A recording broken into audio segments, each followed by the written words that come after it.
God! Jet flying! Son of a gun! From the past.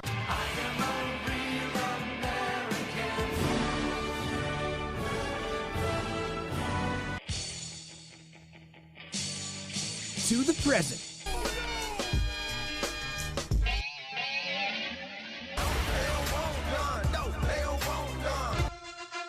And the future.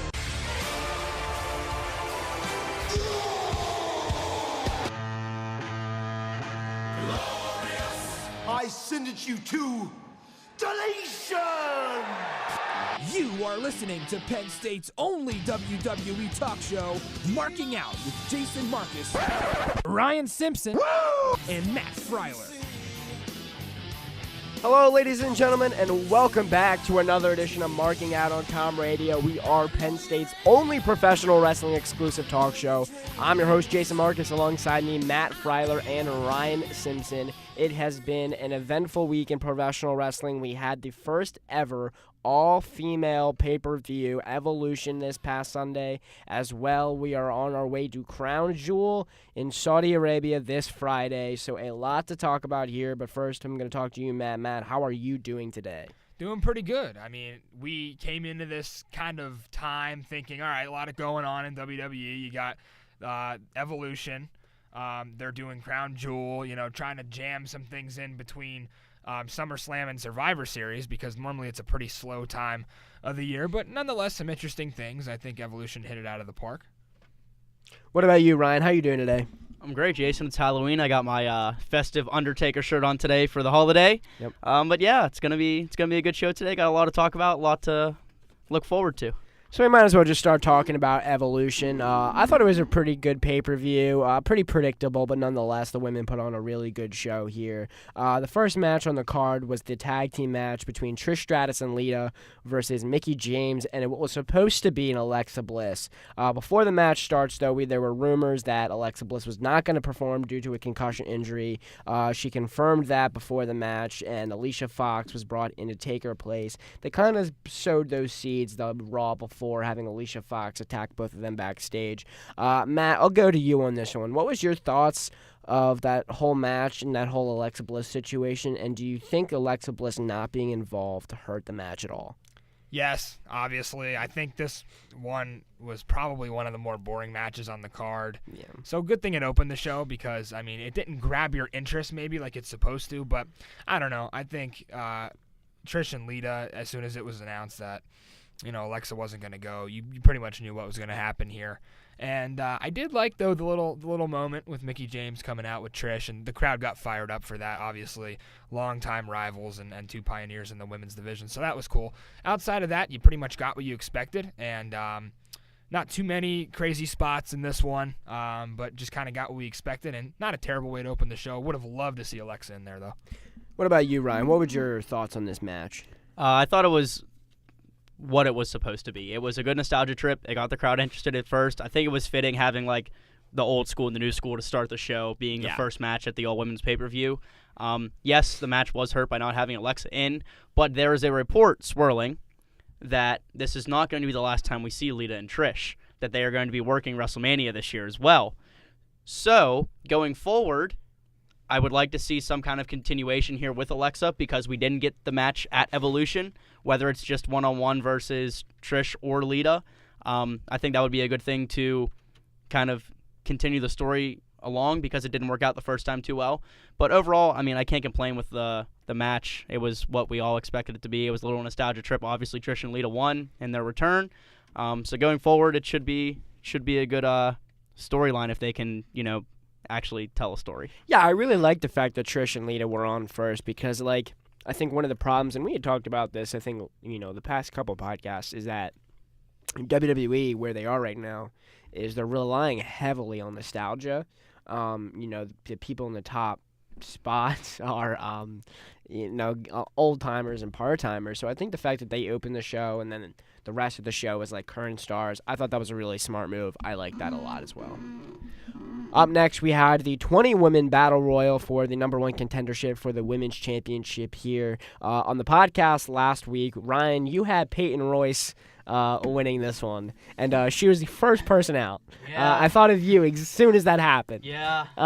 Not a good call by me. No. Pretty cold take, if I had to say so myself. Kind of knew when the Iconics came out and gave the promo. I was like, yeah, this is over. They're going to be one of the first ones out. I mean, I said Asuka. She made it to like the last like 3, I think. Oh, no, I said Ember Moon. And you said Asuka. Which was a really good call because we got the Asuka Ember Moon spot where they confronted each other, which was really cool. Kind of revisiting that NXT rivalry and how Ember Moon took Asuka's title. That was cool to see, but I mean, oh man, what are we doing with Asuka here? I mean, we're showing Ember Moon is now more powerful than Asuka. So, I mean, again, here we go. She took her title now on the main roster. She gets the best of her yet again. I don't know where we're going here with Asuka, but I think she needed this one, and they went another direction. And she's going to turn into a very irrelevant superstar very quickly if they don't find something for her. Unfortunately, I feel like that ship has already passed. I feel like she's irrelevant at this point. She hasn't had a big win since before WrestleMania. It's been 10 months.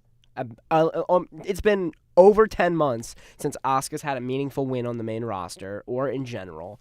It's unfortunate what they did with her. I don't know why management soured on her, or maybe it's just the natural progression of cycling in and out of the title picture, and then they just couldn't find creative for her. And this is a whole bigger overarching issue that I'm finding with the WWE, specifically with talent from other cultures. You see it with Shinsuke too.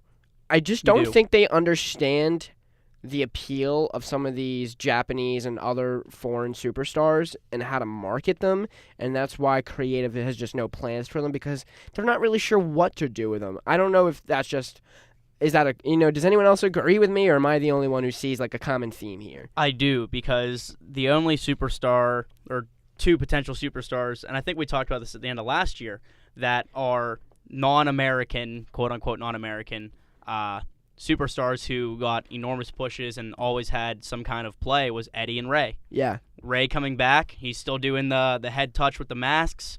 Eddie obviously was just so over. Everybody loved him.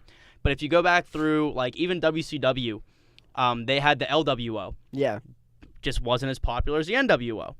And then you have guys like La Parka, who was just like a joke in WCW. You go over to TNA even. You have the Latin American Exchange. They were really hot for a while, and then they fell off. And they've never been able to have that same kind of momentum ever again. Yeah. So I do see it as a problem that, like, these other cultures can't get as over because obviously there's a fan base for them. It's not like WWE is only popular in the U.S. If there was a way that all of the creative team could just get behind somebody again. Like when Shinsuke had that little promo with Renee and said, "Oh no, I don't speak English," that was hilarious. Yeah. That was great because as much as it was playing to a stereotype, it got people to hate Shinsuke. Right. And he's playing a heel, and what do you want him to get? Heat. Yeah. You want him to be hated. So I really don't like how they can't long-term book these characters, but a little bit off note, but somewhat on the same degree. Do you guys think that Nia winning had a part in the Roman issue? Are you saying you think they made Nia win because of Roman's story? Yes, and also because she isn't quote-unquote like the blue-blooded American type. She is... Yeah. I don't know. I think management was high on Nia Jax regardless of her relationship to Roman Reigns. The biggest question I had with giving Nia Jax the win here was she was the last person to challenge Ronda Rousey for the title before this match, right? She was the Money in the Bank. It was her and Rousey. So they didn't even get a new challenger here. And also, is she heel or is she face? Because last month she was heel against Rousey in Money in the Bank, and now she cut a big face promo. Which, by the way, sorry, is this her thing now? Like, she just cuts big babyface promos after every win and, like, inspirational promos? Yeah, think about dating back to the whole Alexa-Nia feud. Yeah. Where it was like, oh, you'll never make it because you're overweight and the bullying and all this.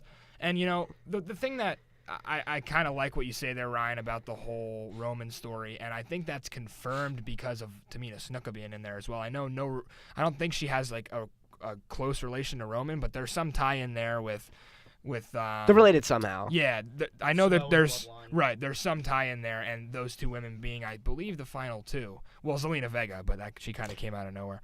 So I'm thinking there, yes, because otherwise it's really tough not to give Asuka the win here. Try to give her some more support going down the road. But yeah, I mean, when you have a battle royale like this, obviously Nia is the woman that you think is going to win going in.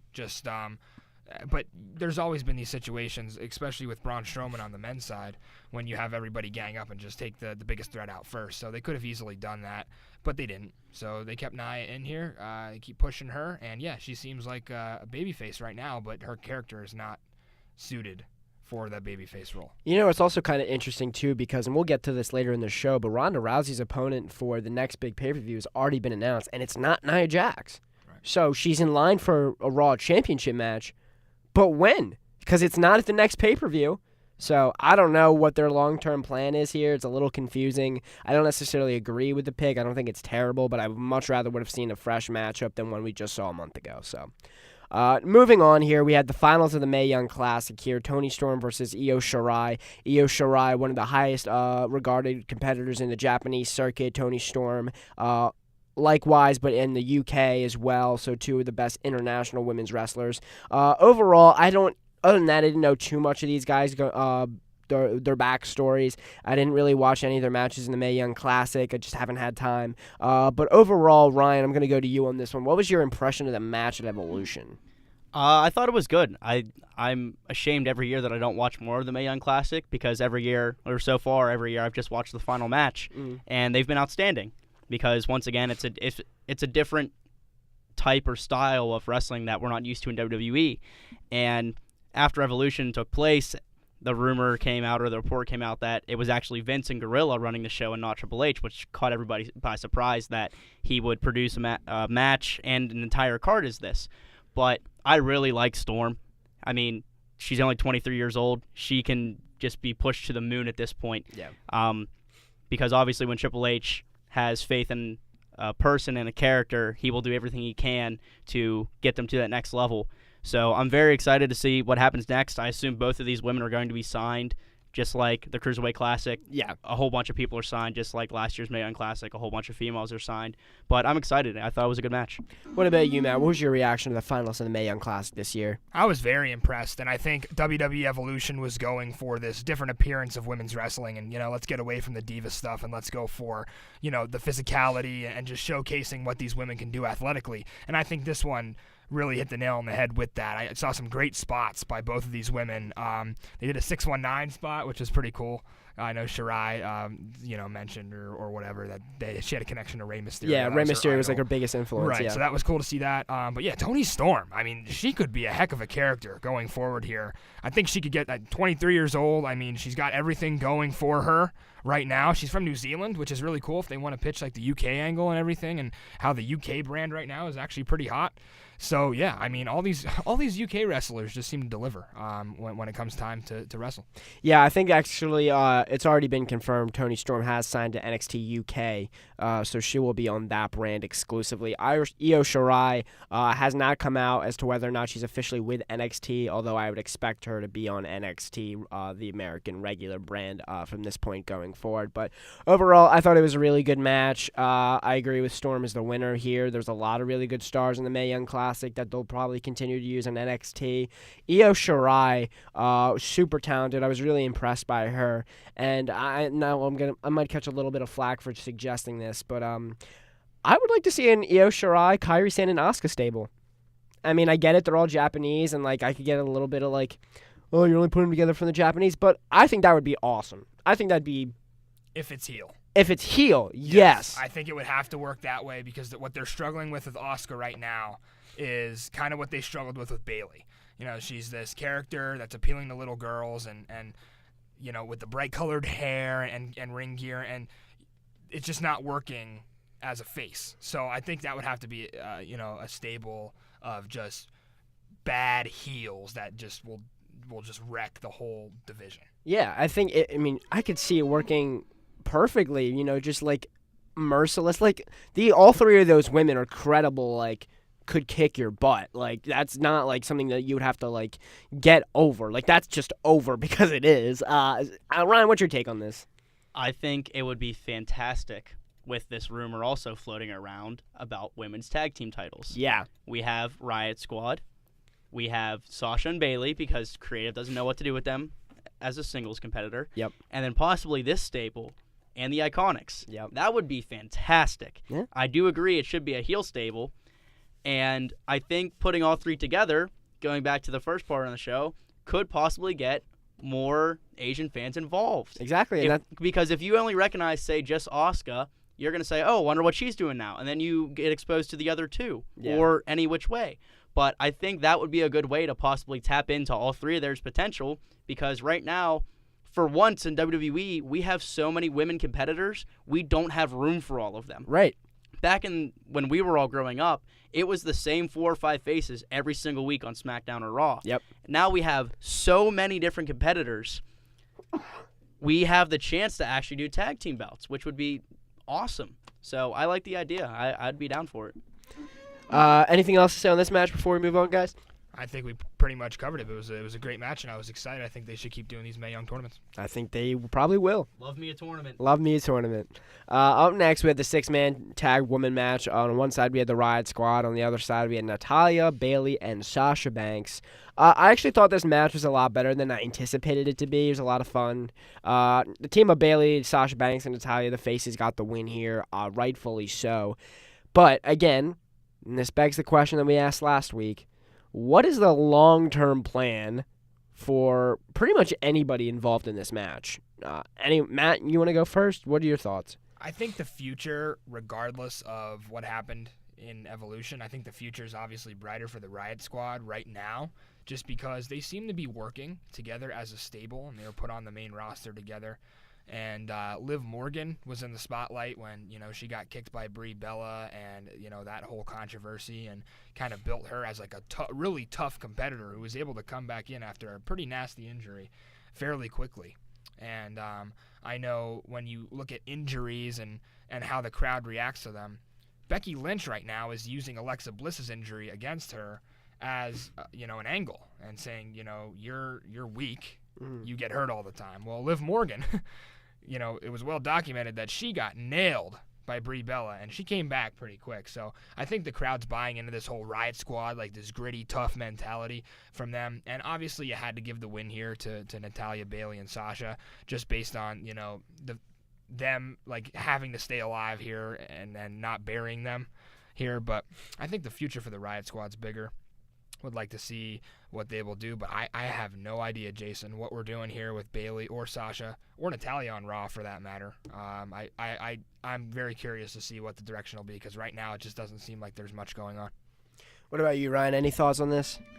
I thought the match was once again good for what it was. I mean, we all kind of went in expecting an average match, and I think we got an above-average match. But going forward, just sitting here devising storylines in my head, I would like to see these three or these groups of women in some kind of traditional Survivor Series match. I think going right off of Evolution, have maybe a traditional 5-on-5 guys tag and a traditional 5-on-5 women's tag.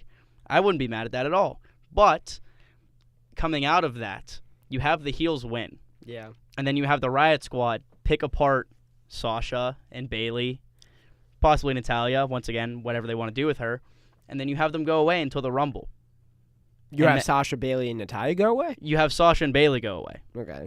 Like, have one get attacked, and then the other one be like, oh, I wonder who attacked X. And then have the other one get attacked. And then you have them come out back-to-back in the Women's Rumble, and you have one turn on the other one. Because then you have a story. Yeah. That is the best possible situation right now between the two shows with the title pictures. They need to do something that gets eyes on them without title belts. And going back to NXT, yes, they had the title belt, but people were watching their feud because they were incredible together. Right. So how do you get eyes back on them, and how do you get the crowd reinvested in them? You put them in the same ring together on opposite sides. You can't have them as a tag team anymore. Yeah, no, I mean, I completely agree. I think, and I've said this on the podcast before, but I would rather not see someone on my television than watch them do something meaningless. 100%. I would, like they just need to go away if creative's got nothing for them. And I know that's harsh reality. They can keep doing house shows and for those pops, but on television, if you're just going to keep throwing them in 6-man tag matches every week, you're just ruining their character and their momentum, and then I just get tired and they're overexposed, and, like, I don't care anymore. And the nice thing about closing the curtain on somebody is that there's a million different ways you could tell that story. And, right. And we're seeing it right now with some of the top storylines on Raw, Dean Ambrose. You know, when you do close the curtain, you have a million different things that you can tell, a million different storylines and what happened while the curtain was closed. And, yeah, I agree, Ryan. That would be awesome to see. That would get the Sasha Bailey story in the direction that Charlotte and Becky is, which right now is the hottest story in the company. So, yeah, I agree with that. Any other comments on this match, guys? That's about all. All right, moving on now. We had the NXT Women's Championship match between the champion Kairi Sane defending the title against former champion Shayna Baszler. I thought this was probably the best match on the card. I really enjoyed it. I'm a big Shayna Baszler fan here. Wait. Say that again? Best match on the card? You think so? You really think so? Because if you want that statement, I want that in ink. I mean, it was a good match, Jason, but I think the one we're going to talk about next might have been the best women's match ever. All right. It was a very good match. Okay. You won't go that far. It was a very good match. I liked it, though. I liked both women in this.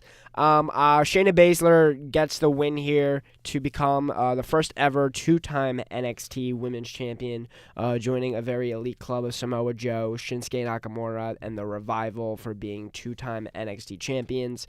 But more importantly than the result here, we saw the official TV debut of Marina Shafir and Jessamyn Duke, which I believe I called on the podcast 2 weeks ago. That was last week. You were talking about that. Not even on NXT. I mean, I don't know. Is that an NXT debut or is that a main roster debut? I don't know. I guess we'll find out. You could probably make that work right away. I mean, if we're talking about stables here, and this rumored tag division in women's wrestling, I mean, you could really make that work right away. Yeah, I agree. Especially because Kairi Sane kind of flipped her already, like during a spot during the match. So I don't know. I think that would be the 4 Horsewomen would be a really cool story to tell. It's gonna get told soon. Yeah, I mean, then you have the UFC versus the WWE storyline with they each have their own 4 Horsewomen. So. Which, I mean, going back to the podcast last week, Fox wants SmackDown to be more like UFC. Yeah. And what better way to do it than take 4 UFC wrestlers and put them on SmackDown? Yeah. So I think, although they made their official debut on this main roster pay-per-view, I actually think we see Jessamyn Duke and Marina Shafir exclusively on NXT for the time being, simply because they are there as running mates for Baszler, who's the NXT Women's Champion. So until she drops that title again, I think they're exclusively on NXT, but I don't see her second title reign being as long as her first one. I think she's due for the main roster pretty soon. I agree. I do think they'll go to NXT. They're there to be the muscle for Baszler.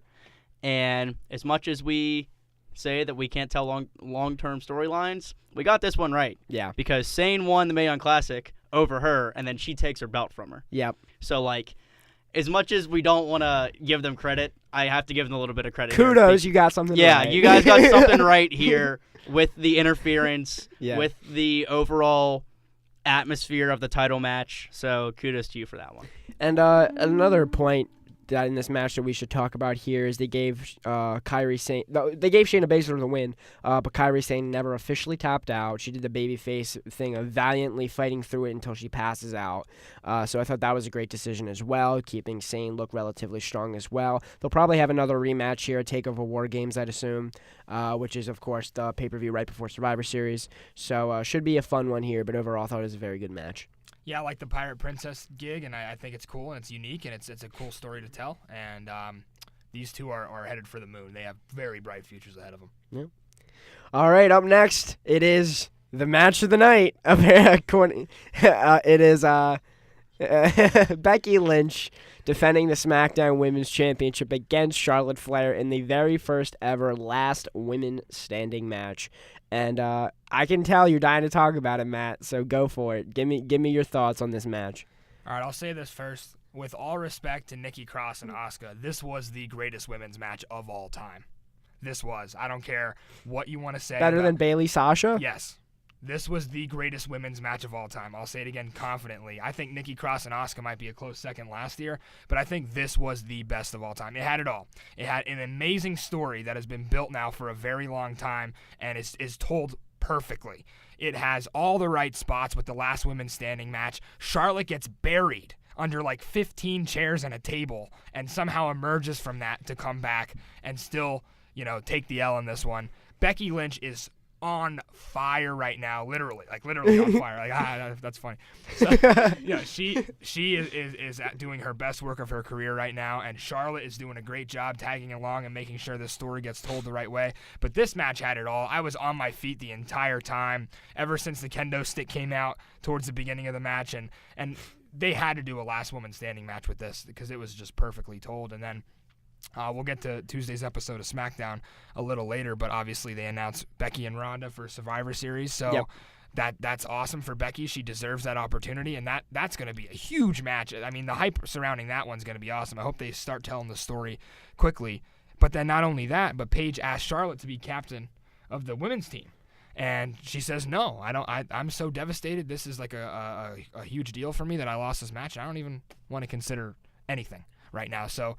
But no, this match literally had it all. It was the match of the night, match of the year, match of the women's wrestling history. This I can't say enough about it. I was so excited to see this match. I loved it. Ryan, what about you? Do you share the same sentiment as Matt here? I do. I think I'm not going to get as excited as Matt, but I do think it was fantastic. I think, as he said, Becky is doing astronomically well with this. Yeah. As much as we all hated, once again, like I said last week, as much as we hated the initial turn, this is great. This is absolutely fantastic for her, and I'm sure backstage the rest of the girls could not be happier for her. Yeah. Because she is taking this thing incredibly well. Like, she is just, once again, on fire right now. And I can't help but smile when talking about it because, once again, it shows that if you give somebody a storyline and you give them some kind of control, because I do believe that this is not all written out for Becky. I think Becky is putting some of her own little twists and turns on this. You never know how much the crowd is either going to get behind them or you never know what they're going to be able to do in that ring. And once again, going back to the most important thing about professional wrestling is storytelling. This is storytelling. The fact that you have the build-up, you have the match itself, and then you show on SmackDown Becky confident in the ring, which we'll get to, and then you have Charlotte backstage going, I can't be the captain because I'm so devastated. That is how you tell a freaking story. It's so good. It's so simple, too. It's so simple, which is why we get angry when they don't do it right, because it is so simple in the long run. Continuity. Right. Any other thoughts on this? I know, Matt, you probably have a lot. I'll be excited for Becky and Ronda. I think that could be the match of the night. Both competitors had very strong showings, and we'll get into Ronda and Nikki Bella here in a second. But, yeah, I mean, just looking forward, like, the amount of things that you could do with that match are just incredible. I mean, I'm thinking of the storylines in my head, and do you have Becky go over in that match and just kind of, like, put Ronda in her place as, like, oh, I'm a woman's wrestler. You came here as a UFC fighter. Wait in line. I'm the top girl right now, which they could do, or they could just push dominant Ronda as they have been and say, hold up, no one's good enough right now to beat Ronda Rousey, or they could bring Charlotte in and make this like even better. I mean, we're supposed to have Ronda Charlotte at WrestleMania, so how does that play in? I like the seeds that are being planted for this, and it's getting a lot of eyes on the women's division as it was meant to. All right, Ryan, say what I'm thinking. No, I'm going to let you go. I'm going to let you go. Okay. I'm not going to steal your thunder. All right, so, I mean, how does this, I mean, we have a long way to go before Survivor Series still, so we will have plenty of weeks to talk about this, but for weeks I was saying Survivor Series seems like a really good time to start off this 4 horsewomen versus 4 horsewomen match, but maybe it doesn't happen at Survivor Series, but maybe it starts off in that main event. Does the other 4 horsewomen, Shafir, Duke, and Baszler, cost Becky Lynch that match? I know she's doing really well as a heel, but is that the fire that then starts the 4 versus 4, and then you have the leaders, Charlotte and Rousey, up against each other at WrestleMania? Well, let me ask you guys this, and this will be a good question for you to answer. How, since you've already told this amazing Charlotte and Becky story, do you ever reunite them to fight against the 4 horsewomen? Because it's the WWE. I know you can, but how? That's what I'm asking. The how. Pick me. So here's how it's playing out in my head, because fantasy booking. You have Becky not even wrestle Ronda.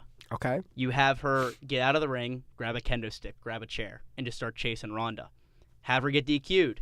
Have her grab a mic right after the match and say, "You're in my world. This is not your world. This is my world." Real short, sweet, drop the mic. You have the 4 horsewomen of NXT, or the other 3, run out to save Ronda. And then you have, throughout TV, have them, like, jump Becky backstage. Or, like, have Becky get attacked. And then you have Sasha get attacked. Then you have Charlotte get attacked. I like it. I think and then you're like, well, how are we going to beat these other 4 women? We all collectively have to get over our differences. Kumbaya, hold hands, sit around a fire, and we need to beat them because this is WWE versus UFC. Yeah. I mean, I think if you're going to tell that story, though, I think WWE's going to be the face in that. Because I just think, absolutely, I think you can't have like face Shayna Baszler. Like she's just mean. No, it's never she's just mean looking. So basically, start queuing up the Ronda heel turn because it's coming. Yeah, and I love to see it when it does. But all right, lastly, let's talk about Ronda Rousey versus Nikki Bella. Main event of Evolution. Rousey wins this one pretty easily, retains the title. I don't think anyone saw anything other happen. Any comments on this match, really? And should it have been the main event? Because I thought the women's title, SmackDown women's title, should have been the main event. Just as, many matches should have been the main event over Brock Lesnar. I mean, it's the same thing. She's a draw. You know, I mean, once you book her as a main event, you're gonna sell that pay-per-view. But yeah, I mean, it was what we expected. I mean, we talked about it on the podcast last week and said it'd be nice to see Ronda come out and just 1, 2, 3 roll up real quick. It went on for a little longer because of Brie Bella and because, they wanted both sisters involved, and I get that. But the most interesting thing that really came from this was the whole Nia Jax thing afterwards, which is her watching Ronda celebrate and, getting ready for her. And it's not the next pay-per-view, like you mentioned, Jason, but you figure the Raw title picture will be Nia Ronda when they move after Survivor Series. So we'll have to see how that one works out. But, yeah, I mean, what do they do with the Bellas? I don't know. They probably go away for a while. Do they come back? I don't know. Does it really matter at this point? No. I mean, personally, I think the Bellas just need to go away. I'm kind of over them, to be honest. Like, honestly, never into them. So I was definitely over them at this point. You can look, but you can't touch. All right, that is our cue. Yeah, I'm over them too. I think, like I said, Ronda didn't just squash her. I really wanted a big squash, but bye-bye, Bellas. All right, we're going to take a break here. When we come back, we're going to do our best to recap Raw and SmackDown as well as give our official predictions for Crowne Jewel this Friday. Also, some big news going on in NXT and in the independent scene, so we got to talk a little bit about that. But you are listening to Marking Out on Com Radio, your Penn State's only professional wrestling exclusive podcast, and we will be right back.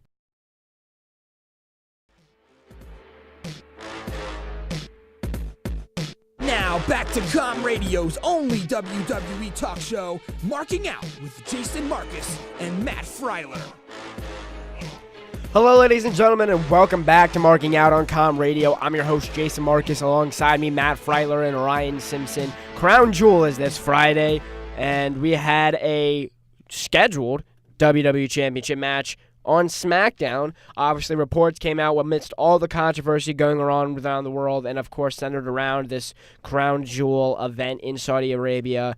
Daniel Bryan and John Cena decided that they will not be traveling with the WWE to Saudi Arabia, so instead, Daniel Bryan took on AJ Styles for the WWE Championship this past Tuesday night on SmackDown in what was a great match. But the biggest story of this evening was the aftermath that followed as we got a new #1 contender for the WWE Championship at Crowne Jewel, and it is none other than the Samoan submission machine, Samoa Joe. Matt, I'm going to go to you. First, what was your reaction to the match between Styles and Styles and Bryan, and what is your reaction to having Joe fill Daniel Bryan's spot for Crowne Jewel?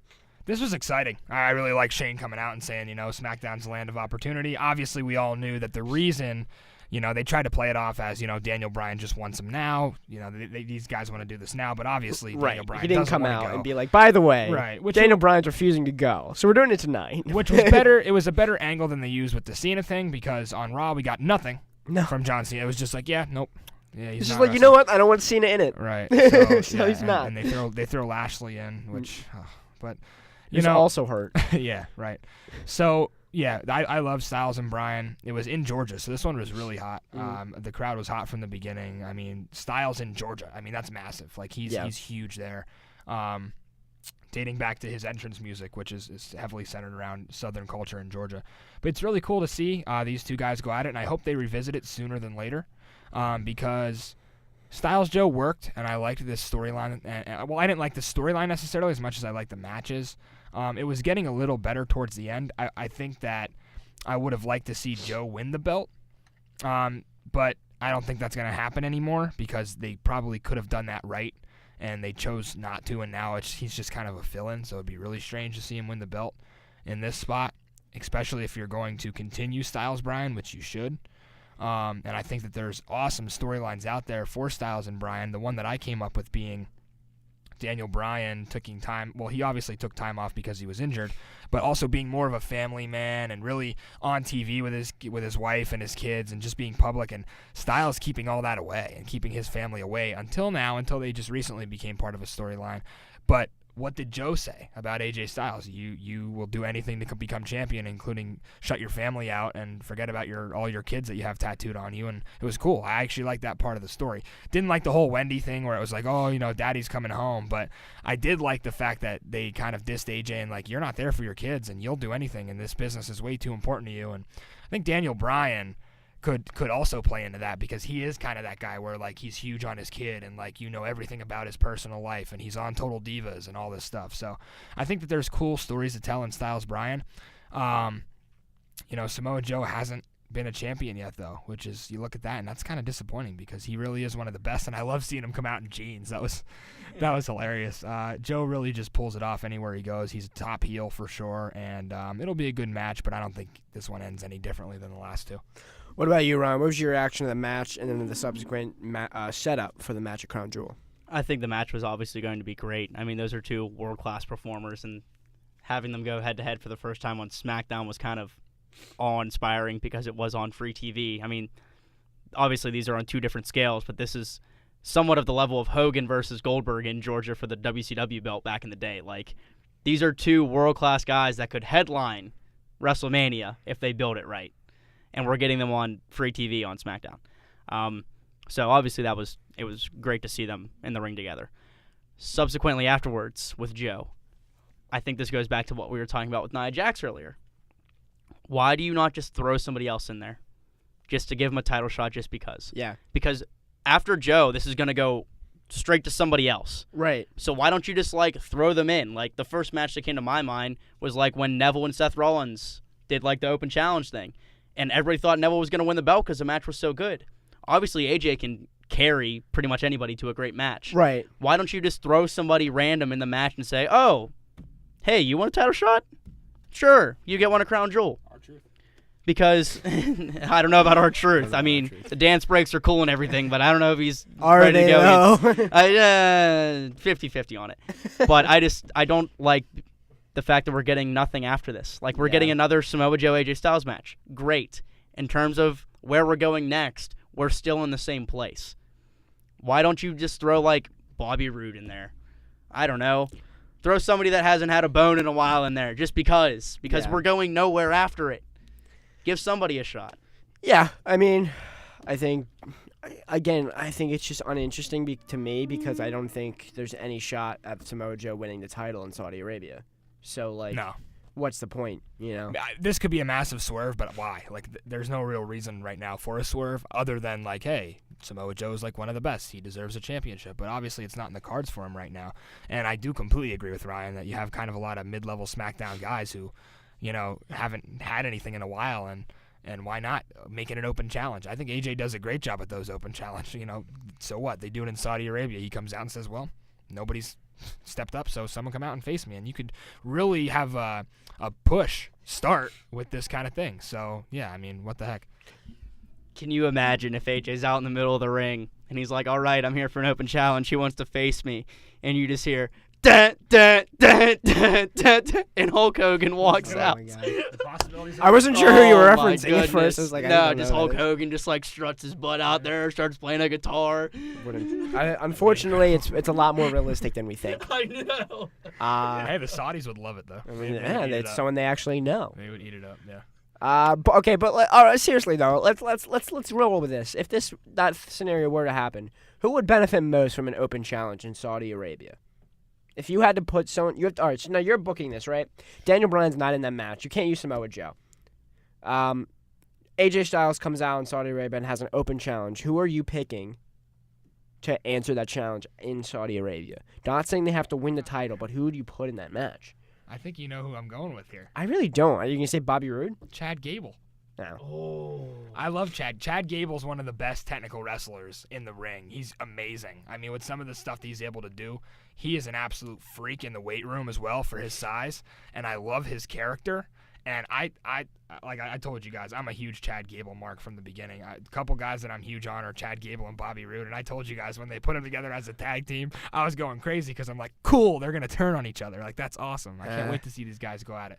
So I think he's right up there with like Ziggler and some of these guys who are able to do some awesome things in the ring, but maybe don't get as much love because they're just kind of guys. You know, they're not like these huge, massive superstars. But yeah, I'd like to see Chad Gable. I mean, go ahead, name somebody better.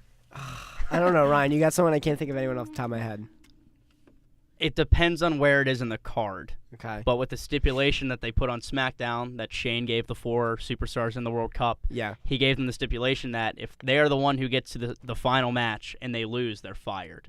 Right. So I would love to see early on in one of these matches, whoever loses, preferably like The Miz, because it also adds fuel to the Daniel Bryan fire. Yeah. You have Miz lose his World Cup match, gets booted from the tournament, and then AJ's out in the middle of the ring, and you hear his music hit, and everybody's like, wait, what?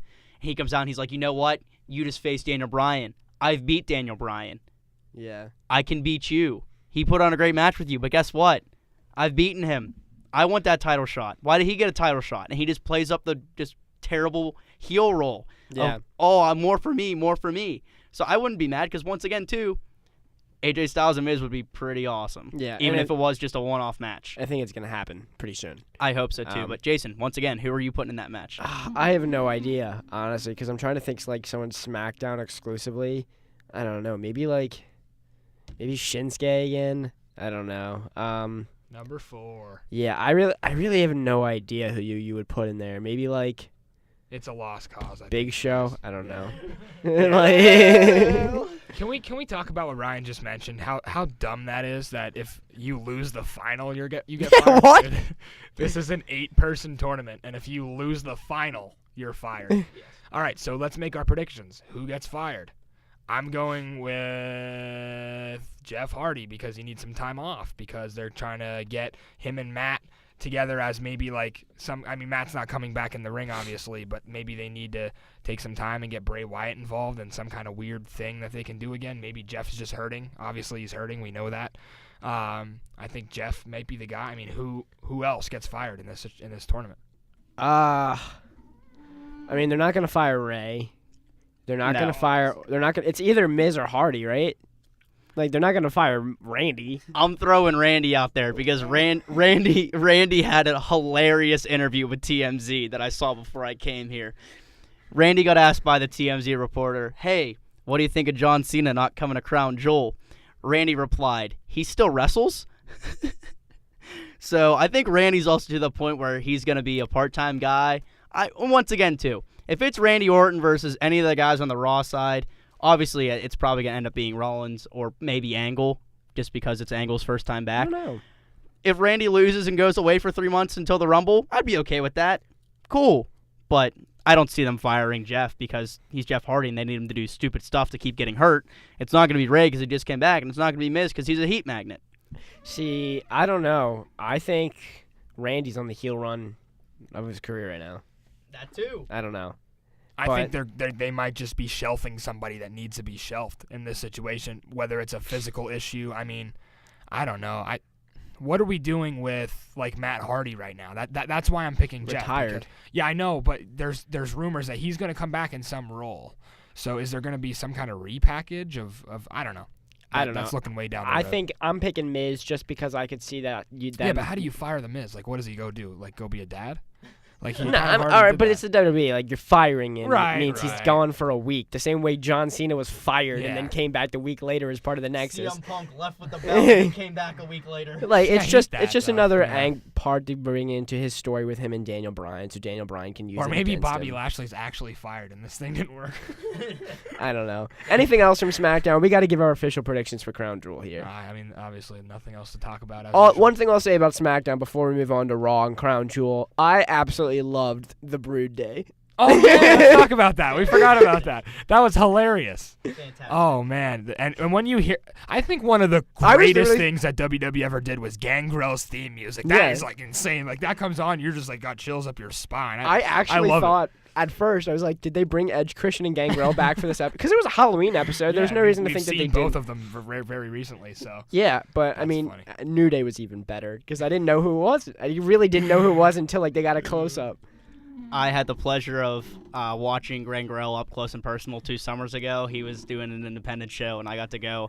Came out, played the music, wore the white shirt, spit the fake blood, and it was awesome. It was so cool. So then, like, hearing that music again on my TV, I was like, oh my goodness, are we doing this right now for Halloween? Is this really happening?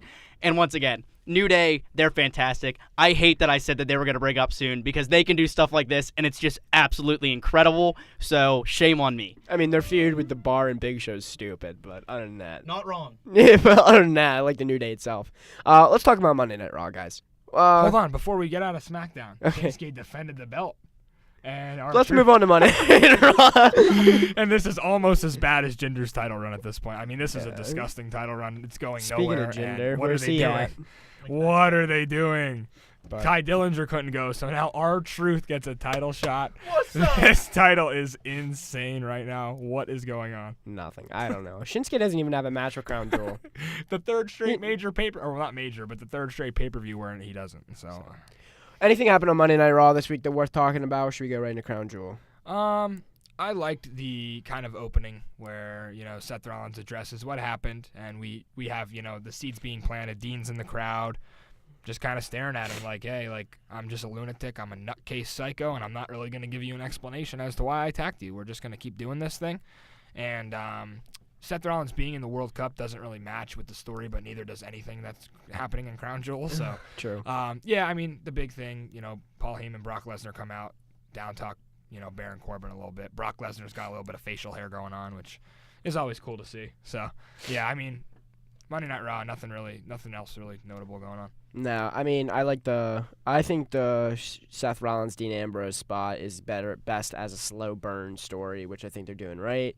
Other than that, let's just go right into our Crowne Jewel predictions here, starting with the first match on the card here, which we are going to start off with the Cruiserweight Championship match. Rumored. Buddy Murphy, if this happens. Buddy Murphy, the champion, versus Cedric Alexander. Allegedly, this match is supposed to happen. Has yet to be confirmed. But assuming that it does happen, Simpson, who are you going to have? It's got to be Buddy Murphy. And I think that's just no contest. It'll be Buddy. He just won the belt. He'll have it for a while like Cedric did. It'll be cool. Yeah, I agree, buddy. And if they are able to do as good as they did last time out, I'd be impressed because that was a hell of a match. And to one-up that would be impressive. But the Cruiserweight division in pretty good hands with Buddy Murphy as a champ. I agree. Buddy Murphy's going to retain here if that happens. No reason to take it off him. We're going to go into the SmackDown Tag Team Championship now. The Bar will defend the SmackDown Tag Team titles against the New Day. Ryan, who do you have? Does it really matter? No, it doesn't, but give your answer anyway. Let's pick the New Day because they'll somehow bamboozle Big Show in the Bar. I don't know. I got the Big Show turning on the Bar, joining with New Day. Because why not? It's funny in Saudi Arabia. That'd actually be kind of hilarious. And, yeah, that's what'll happen there. I have the Bar retaining the tag titles here. Big Show's going to get involved somehow. Don't know why. Don't know how, but it's going to happen. They're going to retain. Well, WWE World Cup. Let's go. Ryan, I'll start with you. I want to give your full tournament results. Who wins? Who gets fired? All right, so the first match on the Raw side, it's Rollins versus Lashley. I have Rollins there. The next one on the Raw side is Kurt Angle and Dolph Ziggler. Taking Kurt Angle there because we can't just have him come back for one match. On the SmackDown side, Jeff Hardy and The Miz, going to take The Miz there. Rey Mysterio and Randy Orton, going to take Randy because of my prediction later. So then we have Rollins versus Kurt Angle, taking Kurt Angle because Dean Ambrose screws him out of the win. Okay. So then we will have, once again, because of my previous prediction, we have Randy moving on to the finals over The Miz. And then we have Randy Orton versus Kurt Angle. And we have Kurt Angle winning. You have Kurt Angle winning the World Cup? I do, because it is Kurt Angle, and it's WWE, and we somehow continue to watch this. To be fair, Kurt Angle's probably like the only name there. That's not true. The Saudis recognize Orton. It'll also be it'll be a good pop for him. Yeah. Get him back on TV. What about you, Miz? I mean, Matt. What about you, Matt? I mean, not terrible, but I mean, you look at the bracket, you have an opportunity for Rollins and Ziggler, which is cool because they've done some great work together, but I think it's the exact opposite. I think that Dean Ambrose actually has to play in some of the storyline somewhere, or else it doesn't make any sense. If Seth's out there wrestling Bobby Lashley and Dean doesn't come out, it doesn't make sense. So I think Dean attacks Seth here, costs him that chance, and that just adds to the story, and then they can play with that. So Bobby Lashley there, I would probably go Kurt Angle as well, just because they're not going to give Ziggler the win. Jeff Hardy and The Miz, probably go The Miz there. I mean, I thought Jeff Hardy would be the guy to get fired in the finals, but now that I'm rethinking through that statement, I don't know. Like you said, they kind of need Jeff Hardy around right now, so we'll go with The Miz there, and then I like the Randy pick as well. I think The Miz and Orton could make a good matchup in the semis. But I'm going to actually go Bobby Lashley over Kurt Angle. It's insane, I know, but think about this. This has to be they're saying that whoever wins this match is the greatest, like right now, the greatest wrestler in the world. So I don't think you can really put that on Kurt. So yeah, I think we go Bobby Lashley there for some reason. I know, call me crazy. And yeah, we'll probably get Randy Orton in the title, and then I think that Randy wins this, and Bobby Lashley might go away for a while. I'm going Seth Rollins to defeat Bobby Lashley in the quarterfinals. I'm going Kurt Angle to defeat Dolph Ziggler in the quarterfinals. I'm taking The Miz to beat Jeff Hardy in the quarterfinals. I'm taking Rey Mysterio to beat Randy Orton in the quarterfinals. And then I'm going to take Rollins to beat Angle in the semis. And I'm going to take And I'm going to take Miz to defeat Rey in the semis. And then this doesn't result in anyone getting fired, right, though. Can I just say this? We're going to revisit this next week, and if this bracket actually holds up to how this bracket is drawn now without somebody either redrawing it or some crazy surprise entrant that's going to come in and screw this whole thing up, there's not going to be a quarterfinal, semifinal, final like we think there is. Something stupid's going to happen. You don't think there's 7 matches on this card? There might be, but if they're going to throw something in there like they always do. Someone's going to come in late, Get hurt. late ad. Yeah, it'll be something. Hogan's got to play into this somehow, guys. Right now, it doesn't make sense as a bracket at all. So, official prediction, I'm taking The Miz to win the World Cup and defeat Seth Rollins. A Universal Championship, or WWE Championship match, rather. AJ Styles defending the title against Samoa Joe. Real quickly, Ryan, who you got and why? AJ Styles, easy. Matt, what about you? AJ? yeah, definitely Styles. There's no question. And, yeah, he'll win that one. I think AJ's going to retain the belt here, but I don't think the feud's over for some reason. Universal Championship match. Brock Lesnar versus Braun Strowman for the vacant title. Interesting one here, obviously. I don't think Kevin Creative may have a definite decision as to right now how this one's going to go, but who do you think is going to happen, Ryan? Oh, God, Ryan. I have Brock, sadly, because I think it's a secure piece that they know that they can count on, and they are willing to shell out money to pay Brock. And I don't think it's Braun's time just yet, because as we saw with Roman, it's better to watch him chase the belt than have the belt. So let's have Braun chase it some more and chase after Brock. What about you, Matt? Yeah, I agree, and I said it last week. This is a massive curveball, this Roman Reigns situation. I think that he was scheduled to retain here, and because he's no longer in this match, I think you go Brock because you have to take some time to figure out what you're doing going forward. And when you put the title on Brock, you can then have him take a little absence like he always does, work the title part-time, and you could use that time to then figure out who's going to take him on next. And at this point, I mean, hopefully Finn Balor's a contender down the road. We'll talk about that on next show. Finn doesn't have a match in this right. card. It's not cool at all. But yeah, I think just this Universal Championship, I think it would weaken Braun to put the belt on him because then, you're just title because Roman Reigns isn't around anymore. You can't do that to Braun. So I think you go Brock here pretty easily. I'm going Braun. I think Brock's But done. do you think that weakens his character because it's like all of a sudden, wow, you had all these chances at Roman and now you're this big massive monster. Wow, you got the best of Brock Lesnar. Now you hold the title. Like, don't you think that weakens him a little bit? 100%. But what other option do they have? Wait until maybe Roman comes back way down the road. Does Roman come back for Mania? We can't say. I'm not gonna say because Right. I don't know. Right, Cancer's not something like I would expect. That's not like a torn shoulder that he's you're gonna totally get over, right. Like Yeah. he could very well never come back. But does Braun need that belt right now? I think No, Braun's but okay without that. What belt. else? What other option do they have? I mean, I think I understand your perspective of putting it on Brock, but at the same time, I think Brock's done. Like, Brock doesn't want to do this anymore. Brock doesn't want to do it anymore, but he will keep getting paid. So I think we have Brock win here. This will be Brock's last Mania. There's when you have Braun win it. I'm going Braun. I think Braun's going to win the title. Drew McIntyre's going to get involved, though, afterwards. Good point. Yeah, I didn't think of that. But, again, when we go back to this match, if you do have Brock win this, maybe Drew's the next man up. I talked about Finn. Maybe Drew's that next guy that you could say, okay, now Brock wants to leave. Let's take the title off him and put it on Drew McIntyre at Survivor Series. Here's a thought. What if they swerve us and they say this match was supposed to be a triple threat? Ooh. So we're going to make it a triple threat, and Drew just comes in and wins the title. And it's possible, right? Yeah. It is. I don't think it'll happen because they've already promoted the one-on-one And matchup. Ziggler's in the World Cup, too. So Yeah. I wonder how that works. It's kind of a whole circle of things right now. Will they just leave the World Cup go? I don't think they will. I think craziness is going to ensue in the World Cup. So we'll have to see what happens earlier in the night with that match, and then I'll be able to tell you whether maybe they'll do the triple threat or not. I don't know, but only one more match to talk about here. Triple H and Shawn Michaels, the reformed D-Generation X versus the Brothers of Destruction, Undertaker and Kane. The nostalgia of all nostalgia matches. First off, this is going to close the show, right? Yeah, I think it has to close the show. I mean, this is by far the biggest match on the card, right? Yeah, it's Especially with the Shawn Universal- Michaels coming back. It has to be the last match. I mean, especially with both world title matches being not Terrible. what they were booked to be. Yeah, absolutely. Yeah, I mean, it has to close it. But who you got, Ryan? It's got to be the Brothers of Destruction Okay, why? because Shawn Michaels went out at the hand of The Undertaker, and he will continue to go out at the hand of The Undertaker. I think when he cut those promos and said, I stayed retired because of you, I think he truly means that. Because the only guy who is more stubborn than Shawn Michaels back in the day was The Undertaker. He ran that locker room.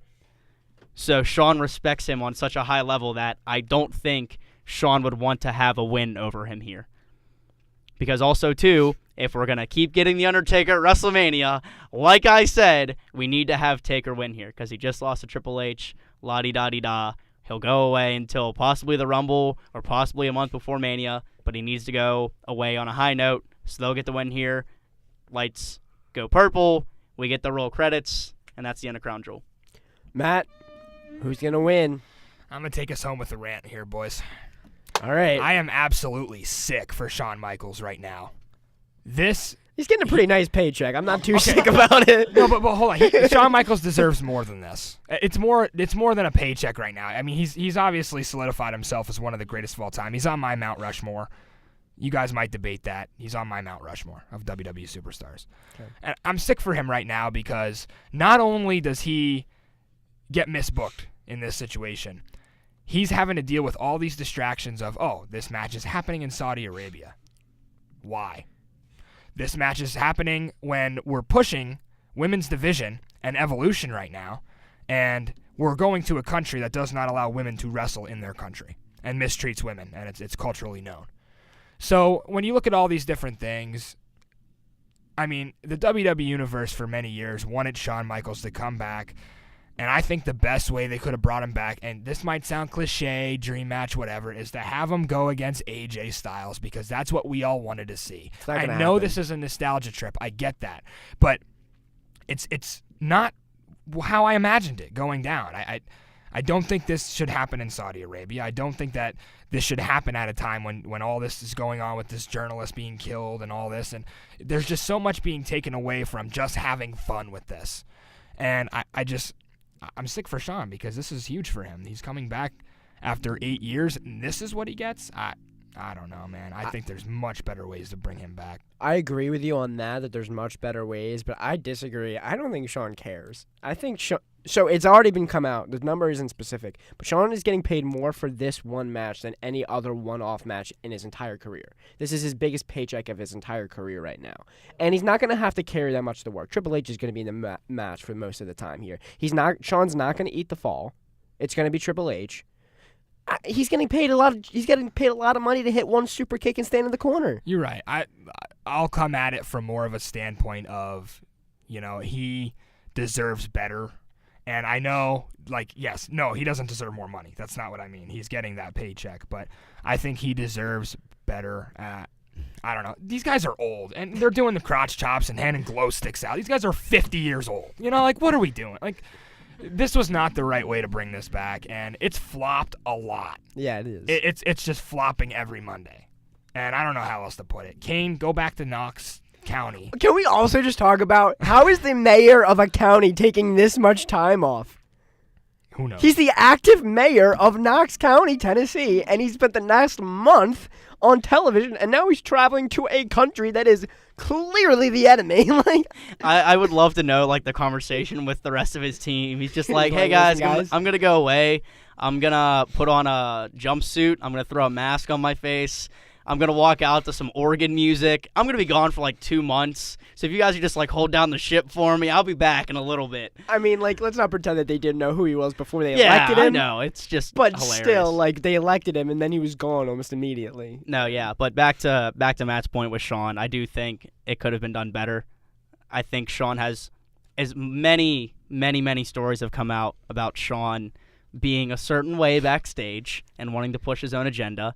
I think he has such a great respect for the business and knows how much the business has affected him and the other 3 guys in the ring during this match. So I think personally, I'm sure he's hurting because obviously I don't think he would want to come back like this either. No. I think he would have rather have come back in a one-off match at Mania than done this. See, I disagree. I don't think he wanted to come back at all. I don't think he wanted to come back either. But it's hard when millions of dollars are thrown in your face not to go back and do something with your best friends. Yeah, with your best friends. I just don't like it. As much as I want to see the 4 of them in the ring again, I know it is far past all of their times and they need to move on from wrestling. I got a question for you here, Jason, to end this one, because while I was making my point, you were pretty clear that AJ Styles and Shawn Michaels will never happen. It's not. Why? Why isn't it happening? Because Shawn is only wrestling in this match because of the paycheck. And I don't see... Shawn is not... Listen, Shawn is one of the greatest in-ring performers ever. No one's going to argue that. Is he on your Mount Rushmore? It's for another podcast. Next week we'll come back. Next week. Shawn is one of the greatest in-ring wrestlers of all time. So is AJ Styles. However, Shawn, at this point in his life, I don't think he is capable of putting on the same kind of matches that he did 20 years ago. Listen, you've seen the greats. You did say Styles could carry just about anybody, though. I'm not saying that it wouldn't be a great match. I'm saying I don't think Shawn, much like The Undertaker stated in the past, if Shawn isn't going to put on a 5-star match, Shawn doesn't want to come back. Unless, he's going to get paid more than he's ever gotten paid in his life to do it. I don't know. I just don't see it logistically happening. I think this is truly... breaking my heart, Jason. I am sorry. I don't know. Simpson, do you disagree? You think Shawn AJ is going to happen? I don't know if Shawn AJ is going to happen, but I think Shawn will be back after this because I don't think this is how Shawn Michaels wants to be remembered. Shawn Michaels stayed away after that Undertaker match because it was incredible to watch. I agree with that. I don't think this is the way he wants his career to end. I think it's going to be against Taker again. Or Triple H. I don't think it'll be against Taker either. It'll be somebody of a newer crop that he can help put over. Ooh, I really think it could be Triple H. I don't think it'll be Triple H because he's going to be preoccupied with Dave Bautista at WrestleMania. That's true. I think it'll be Shawn versus somebody else that he can lose to and help put them over. I wouldn't mind if it was Seth Rollins. I think it could have been Roman if he was healthy. I don't think it'll be Dean. It could be Finn Balor. It's not going to be Finn. They're not putting Finn in that spot. I mean, Finn's not even on this card. If Shawn can talk to his best friend Triple H and say, hey, I know you're really big on this guy. I know how to get him over. You're telling me Shawn wouldn't want to lay down for Finn? I'm not saying that. I'm saying I'm not convinced that management has enough faith in Finn to put him in that spot. Triple H, man. That's all I'm going to say. Triple H has been booking it, and he's not on the card. No, Vince has the final. Vince obviously has the final call, but look at the path that Finn had up until he got to the main roster and got hurt. Yeah. He was getting pushed to the moon. If we want to start this again, have him beat Shawn Michaels. All right. So it's settled. John Cena needs a WrestleMania opponent. Yeah, there you go. That was honestly my other thought. I think that'll take us home. One last thing before we go. We actually don't have that much time restrictions on us anymore for this show, but we got to talk about. This past week, a couple things happened in independent wrestling that is worth really talking about. One is that both Cody Rhodes and the Young Bucks have officially declared that they are no longer part of the Bullet Club. Speculation is that they're going to go to WWE, but they're saying that they're not. Cody is saying that he's not going to WWE because he really wants to do All In 2, which I believe. So, one, that's a story to watch, too, because who knows what their future is going to be. Other story, NXT stars Street Profits and Fabian Eichner go to Evolve, which is an independent promotion run by Gabe Sapolsky, the former booker and owner of Ring of Honor. And they go in and they win the Evolve Tag Team and World Championships. This is the first time that we've seen, technically, WWE superstars, they're under the NXT umbrella, but they are contracted by the WWE, go to an independent promotion while still under WWE contract and win their titles. Gabe Sapolsky has come out and said that he feels that this is best for both parties because, one, Street Profits and Fabian Eichner are not going to be used properly on NXT due to the strict level of volume of talent that is on that brand. They're not going to get the opportunities. And the WWE wants them to get independent experience, and then this is going to create more fresh matchups and bigger stars because they are associated with the WWE for Evolve. So it makes sense to me, but I want to get your guys' take on this because this is completely unheard of. Like, this has never been really done before. We've had a couple NXT superstars like the Velveteen Dream, Mustafa Ali have worked a couple of Evolve shows in the past couple of months. But what do you think? Do you like the fact that these NXT superstars are going to independent promotions and winning titles there? I mean, I like it. As a wrestling fan, I think Triple H is getting more open to these kind of things because he might see what Chris Jericho is able to do and how he has that open contract where he can go anywhere. And he was there was a really cool picture of him with the Young Bucks, which was really cool. You know, the Bucks of Jericho, yeah, or is it Y2 Jackson? I love that tweet. So yeah, that might be something that Triple H is exploring a little bit more. But I'm surprised that it came this soon because that's something that I would have expected maybe a couple years from now. But back to the whole Young Bucks Cody Rhodes thing, Bullet Club. I think that talks have been going on for a long time now about how to do this because these guys, let's face it, these guys want creative control. I mean, yeah, and they probably deserve creative control. Does WWE want to give that to them the way they gave it to Matt Hardy? I don't know if they've paid enough dues yet. So I don't know. That's what they want. They want that. They want being the elite. They want this whole universe of wrestling fans that they've already established around the world to just follow them into WWE and them not have to change like everyone else has to. So that's going to take a long time and a lot of convincing for Triple H and Vince to give them that control they want of their own character. Ryan, you have any thoughts on this stuff? Well, to add to the Bullet Club situation, I would also like to add that Kenny Omega and Marty Scurll are also away with them. Yes. The quote-unquote OGs of Bullet Club are going to carry the brand on, but Kenny and Marty are also leaving with being the elite. Going forward, I don't think they'll be coming to WWE for a little bit because they're having too much fun doing what they're doing right now. The elite are currently on a cruise ship with Chris Jericho having matches on a cruise ship. I repeat, on a cruise ship. Is that going on right now? Yeah. Yes, the Jericho Cruise is going on right now, so they're just having too much fun doing what they can. They have a YouTube channel. Their videos are hilarious if you are into the YouTube culture. They're great to watch, get a little bit of the behind the scenes of the travel and stuff like that. But I don't think they'll be coming to Vince's Fun World anytime soon.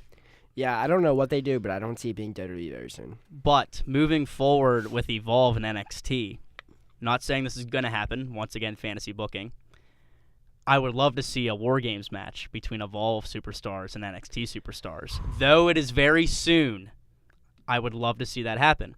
But this has happened before, where promotions lent wrestlers out. I mean, back in the Invasion times, we actually had a match between Taz and Mike Awesome. Taz was contractually obligated to the WWF, WWE, and Mike Awesome was contractually obligated to WCW. And they were wrestling for the ECW Championship, and it was nuts.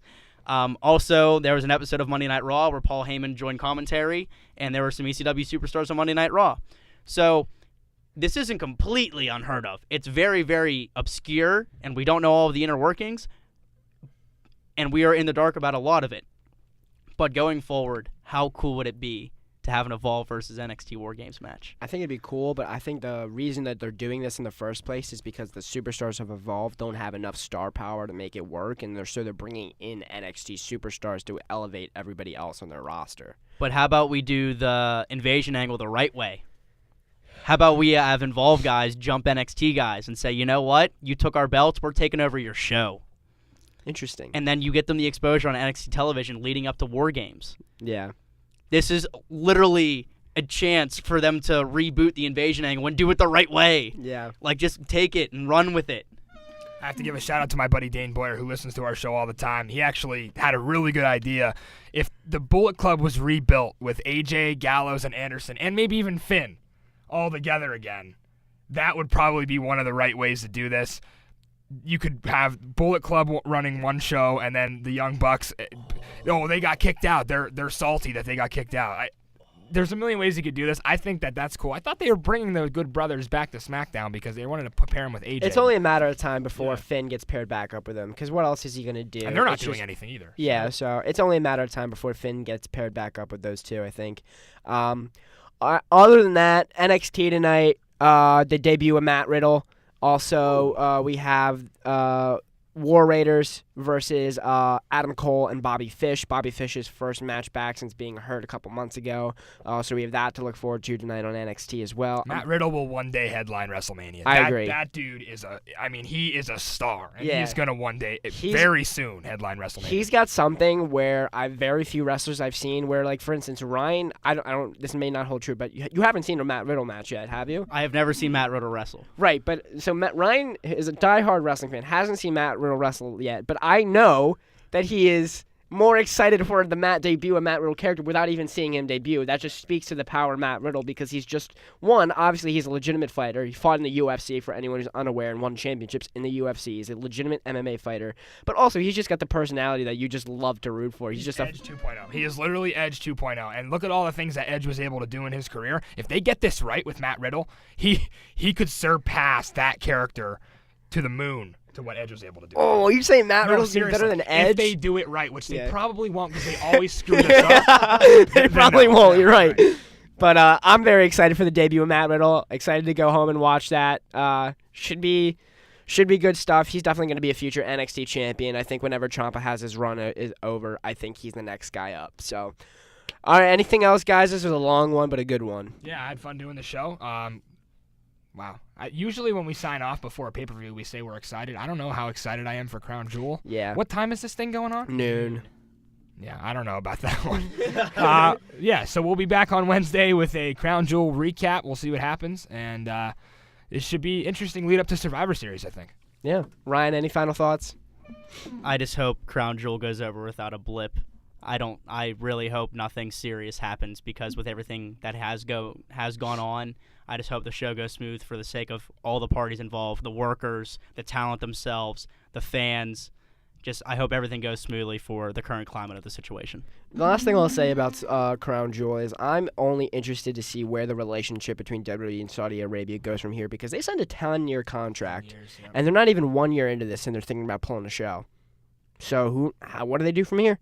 I mean, you can't predict politics for the next 10 years at all. So that's tough. I mean, who knows what they'll do, but kind of have to take it a pay-per-view at a time. Yep, that's all you can do. So, all right, that's going to do it for this episode of Marking Out. Thank you guys so much for sticking with us. We will be back again next week, Wednesday at 7 p.m., where we will talk about the fallout from Crowne Jewel. I'm sure there will be more developments on Raw and SmackDown as well. We'll talk about the debut of Matt Riddle, which should be exciting. So, thank you guys so much for listening. We will be back next week. Take care, everyone, and bye-bye.